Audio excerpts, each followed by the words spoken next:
Hello friends, எல்லாருக்கும் வணக்கம். Welcome back to our channel variety. இன்னைக்கு நம்ம பார்க்க போற வீடியோ சம்மருக்கு ஏத்த ஒரு சூப்பரான ரோஸ் மில்க் ரெசிபி தான் பார்க்க போறோம். வாங்க எப்படி செய்யறதுன்னு பார்க்கலாம்.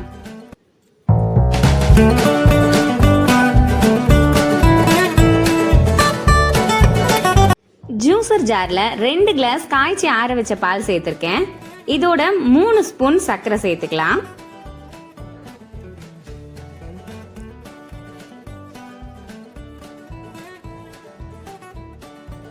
ரோஸ் எசன்ஸ் ஒரு 1/4 ஸ்பூன் சேர்த்துட்டு ஜாரை மூடிட்டு 2 தடவை அடிச்சு எடுத்துக்கணும்.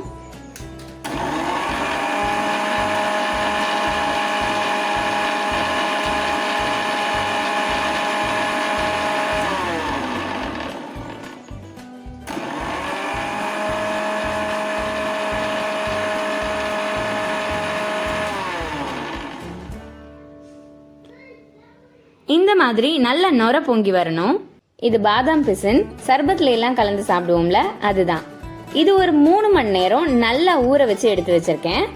இப்போ ஒரு பவுல்ல பாதாம் பிசின் 2 ஸ்பூன் சேர்த்துக்கலாம்.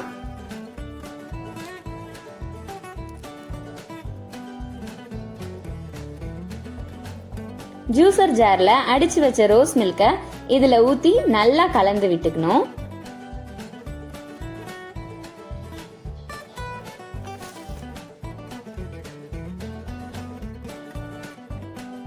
சப்ஜா விதையை ஊற வச்சு வடிகட்டிட்டு எடுத்து வச்சிருக்கேன்.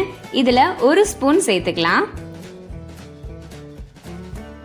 சப்ஜா விதை 10 நிமிஷம் ஊறினாலே போதும். இப்போ ரோஸ் மில்கை இதுல ஊத்திக்கலாம். இத ஃப்ரிட்ஜ்ல வச்சு எடுத்து சாப்பிட்டா ரொம்ப நல்லா இருக்கும். நாம பிளைனா ரோஸ் மில்க் குடிக்கிறத விட இந்த மாதிரி குடிக்கும்போது ரொம்பவே டிஃபரெண்டா இருக்கும். ஓகே ஃப்ரெண்ட்ஸ், இந்த ரெசிபியை நீங்களும் ட்ரை பண்ணி பாருங்க. இந்த வீடியோ உங்களுக்கு பிடிச்சிருந்தா லைக் பண்ணுங்க, கமெண்ட் பண்ணுங்க, உங்க ஃப்ரெண்ட்ஸ் அண்ட் ஃபேமிலிக்கும் இந்த வீடியோவை ஷேர் பண்ணுங்க. அடுத்து ஒரு இன்ட்ரெஸ்டிங் வீடியோல மீட் பண்றேன். நன்றி, வணக்கம், பாய் பாய்.